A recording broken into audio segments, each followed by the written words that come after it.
The Toad and the Snail by Roald Dahl. I really am most awfully fond of playing in the lily pond. I take off shoes and socks and coat and paddle with my little boat. Now yesterday, quite suddenly, a giant toad came up to me. This toad was easily as big as any fair-sized fattish pig. He smiled and said, "How do you do? Hello, good morning, how are you?" His face and hair reminded me of Mummy's sister Emily, the toad said. Don't even come on, and Marty's lovely legs and mine, and I'm sure you've never seen a Jurassic World cigarette. I said. So far as I can see, you're just like, hey. He said. Oh, but I'll tell you, I'm marvelous flash. He cried. I'll take you for a marvelous ride. As I got on, I thought, oh blimey, oh dearie me, how wet and slimy. So go back. He said. That's right.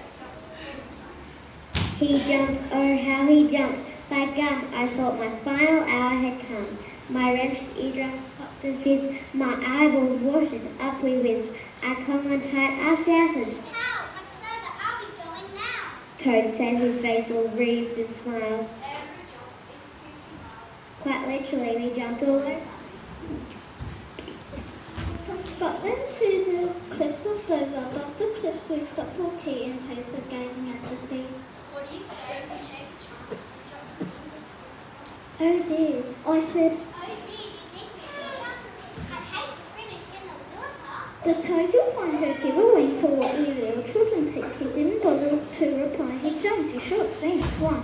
We simply sort of trust to see the marvellous Mr. Toad and me. Then down we came and down and landed in a funny town. We landed hard and fat and bounced. But there, it's gone. The toad announced. He said, You must know this crack to jump far and back. Advice from the most fastest motorist that crosses the air. just then we heard a fearful shout. I hadn't The toad cried out. I turned and saw a frightening sight on every side to left to right.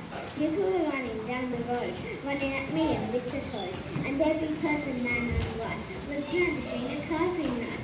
It didn't take me very long to figure out their sort of life. I didn't have to small however, we had to listen. And Frenchmen aren't like you and me. They do things very differently. They won't say yards, they call them meters.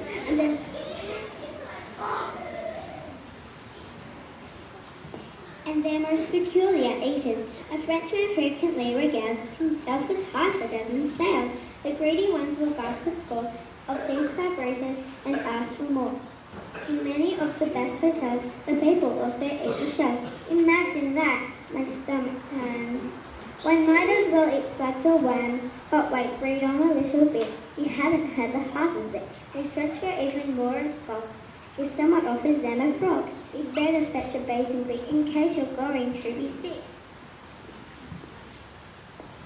The bits of frog they like to eat are flesh and cars and toes and feet. The French will gobble the loads and loads of legs they chop off frogs and toads. They think it's absolutely ripping to guzzle frog legs fried and dripping. That's why the whole town and their wives were rushing us with carving knives. They screamed in French,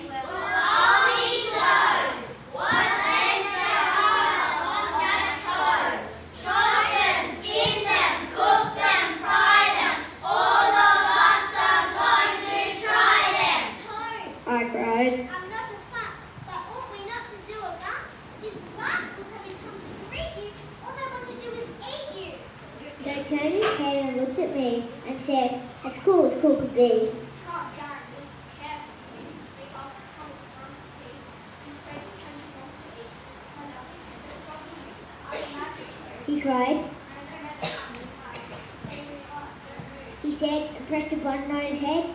And once it came a blinding flash. And then the most almighty crash. And sparks were bursting all around. And smoke was rising from the ground. When all the smoke had cleared away, the Frenchman with their knives cried, Hey! Where's the toad? Where has he gone?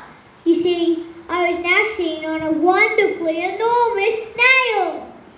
His shell was smooth and brown and tail, and I was so high off the ground that I could see for miles around. The snail said, Hello, Greeky. Hail. I was a toad, now I'm a snail. I had to change the way I look to save myself from being cooked. Oh, snail. I said. I'm not so sure. I think they're starting up in small. The friends were shouting, What a snail! What a monster! What a whale! He makes the total tinky small. There's a lovely snail waiting for us all. Who'll break the creature in his shell and make them out the dinner bell. Get garlic, parsley, butter, spices, all hot ones and 50 slices. Unchop them with carving knife. This is a recipe of our life. I murmured through my quivering lips. Oh, snail, I think we've had our chips. The snail replied, I disagree.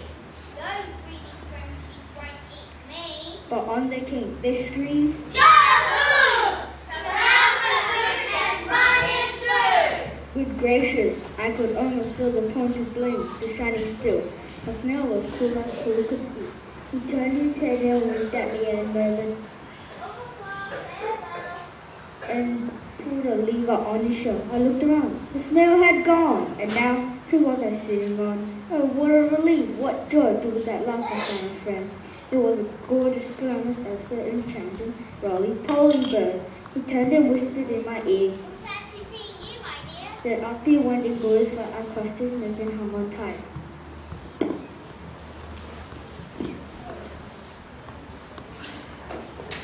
We firmly raced across the sky, the roly-poly bird and I, and landed safely just beyond the fringes of the lily pond. When I got home, I never told a solitary single soul what I had done or where I'd been, or any of the things I'd seen. I did not even say I rode upon a giant jumping toad, because if I had, I knew that they would not believe me anyway. But you and I know well it's true. We know I jumped, we know I flew. We're sure it all took place, although none of us will ever know, will never understand why children go to Wonderland.